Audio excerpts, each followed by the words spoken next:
tinggal penyesalan. Saya Beni Dermawan, inilah redaksi mendalam terpercaya.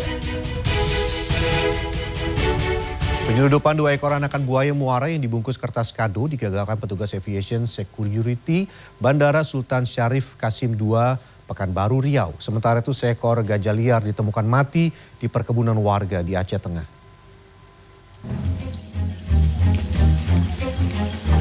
Tugas Afsek Bandara Sultan Syarif Qasim II, Pekanbaru, Riau menggagalkan penyelundupan 2 ekor buaya muara yang dikirim melalui layanan jasa pengiriman barang. Untuk mengelabui petugas, buaya tersebut dikemas dalam wadah plastik dan di bagian luar dilapisi kertas kado.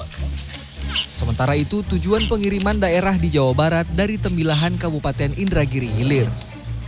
Hasil pemeriksaan menunjukkan 2 ekor buaya dalam kondisi sehat dengan panjang 25 cm dan usia sekitar 2 bulan. Kini, kedua satwa dilindungi ini dirawat di kandang transit BKSDA Riau. Seekor gajah betina liar yang diperkirakan berumur 15 tahun ditemukan mati tergeletak di kawasan perkebunan warga di Desa Karangampar, Kecamatan Ketol, Kabupaten Aceh Tengah. Bangkai gajah tersebut dalam kondisi kembung dan hampir membusuk. Diperkirakan gajah itu mati beberapa hari lalu. Adapun penyebabnya belum diketahui karena belum dilakukan neokropsi oleh tim BKSDA Aceh.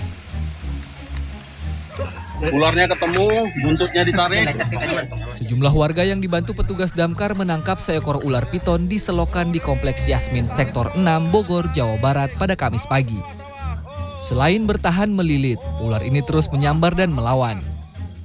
Menggunakan tongkat penjepit, petugas pun dapat melumpuhkan ular. Hingga kini ular tersebut dirawat oleh warga sekitar. Tim Liputan CNN Indonesia. Seorang WNA asal India ditangkap petugas Bea Cukai Bandara Soekarno-Hatta karena menyelundupkan berlian senilai 1,5 miliar rupiah yang disimpan di celana dalam. Sementara itu 6 orang penjual emas palsu yang biasa beroperasi di wilayah Jabodetabek akhirnya ditangkap polisi.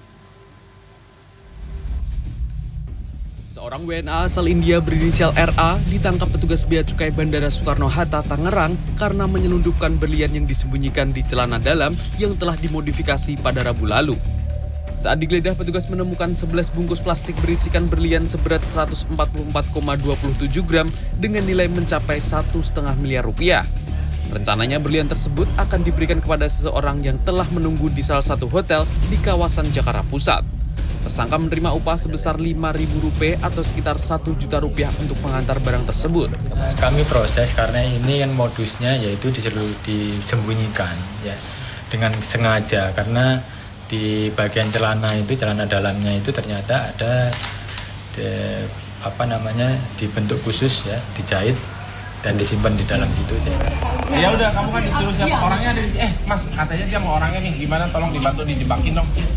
6 penjual emas palsu yang biasa beroperasi di wilayah Jabodetabek akhirnya ditangkap polisi. Sebelumnya, salah seorang penjaga toko emas di wilayah Kabupaten Tangerang merekam pelaku menjual emas palsu. Pelaku kemudian dijebak dan diserahkan ke Polsek Pagedangan. Dari tangan para pelaku, polisi menyita ratusan gram emas palsu yang akan dijual. Kapolsek Pagedangan AKP Seala Syah Alam Kamis sore mengatakan modus dari para pelaku adalah membawa perhiasan yang sudah dilapisi emas, dan untuk meyakinkan korban, pelaku melakukan tes dengan air keran dan digesek ke perhiasan yang dibawa di depan penjaga toko emas. Keenam tersangka pelaku saat ini mendekam di tahanan Mapolsek Pagedangan dan terancam hukuman 4 tahun penjara. Tim Liputan CNN Indonesia.